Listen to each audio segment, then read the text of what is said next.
Tonight in Syria, a rare show of defiance against a brutal regime. Hundreds taking to the streets, calling for the ouster of the country's president, Bashar al-Assad.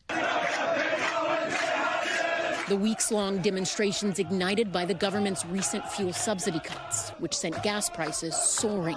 But experts say tempers had been simmering over Syria's growing economic crisis and Assad's ruthless dictatorship. Inflation in Syria is rampant. More than 90% of Syrians live in poverty.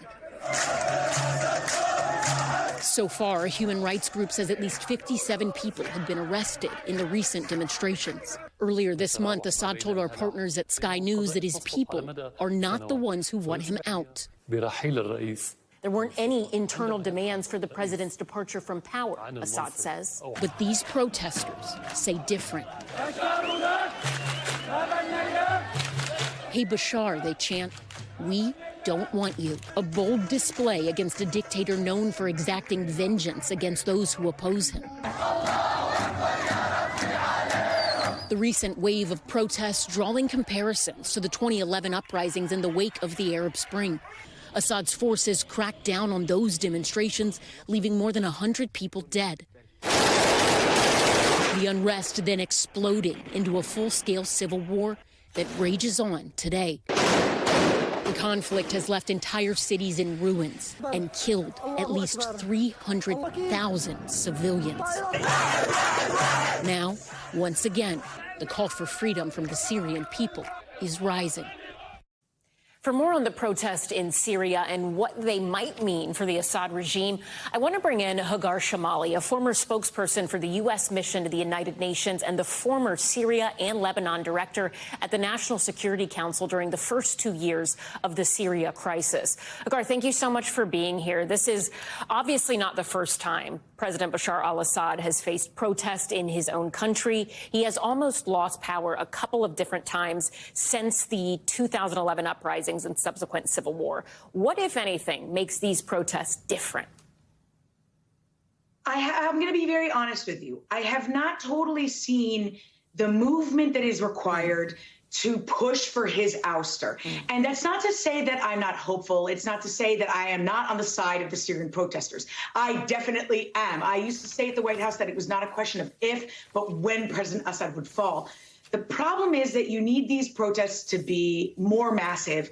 They need to be across the country. They need to remain peaceful. And most importantly, one of the most important ingredients is that you need the backing of the international community.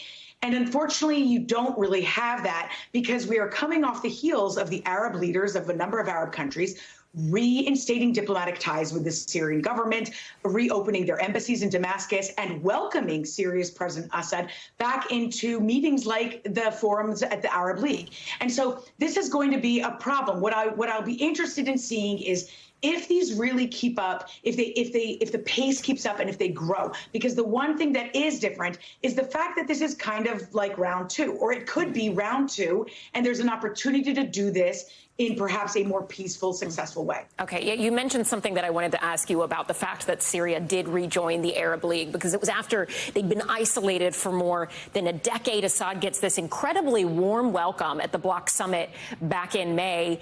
There's kind of a side discussion to be had as to why that happened. In part, there's been talk that some of the members in the Gulf state were hoping that he would do more to help them deal with the flow of an amphetamine-type drug, Captagon, that is mass-produced in Syria. And maybe that was why they were kind of taking this step. If these protests continue, do you think we could see members of the Arab League pause and maybe reconsider the fact that they've just so recently welcomed him back in?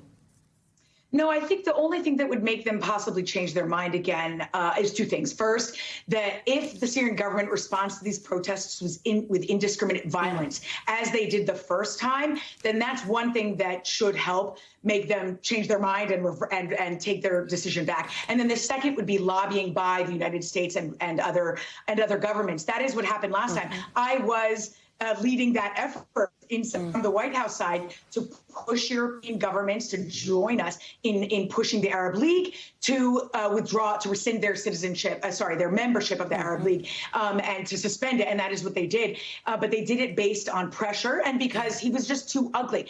The reason they accepted him back is likely a mix of factors. In one hand, it was that they saw things not really moving forward. They didn't find that if he were to fall or leave or stay, that anything would change. So they viewed him as somebody that maybe they could work with.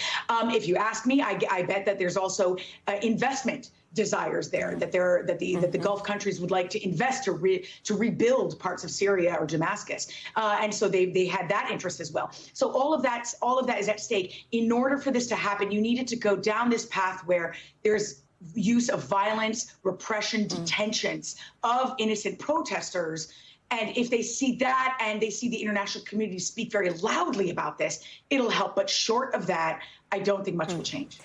Are you surprised that we haven't seen Assad and his forces go in and violently stop these protests? I mean, we're on day 11 right now. We know that some protesters have been arrested, but so far from human rights groups, observers in that region, we haven't heard reports of any sort of mass violence against the protesters. Is that surprising to you? Because that is historically Assad's MO. That's right. I'm not entirely surprised, only because the protests remain relatively small and relatively geographically targeted. If they become a real, genuine threat to the regime, meaning you start to see widespread protests, they start to take shape across the country. You start to see calls beyond just Syrian protesters by other governments around the world saying, "Hey, you know what? Yeah, this is our chance, and President Assad has finally got to go."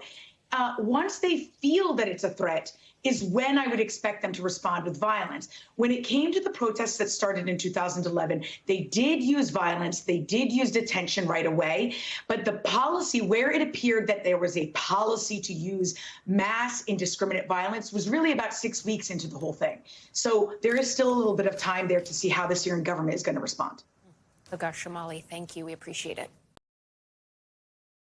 Thanks for watching our YouTube channel. Follow today's top stories and breaking news by downloading the NBC News app.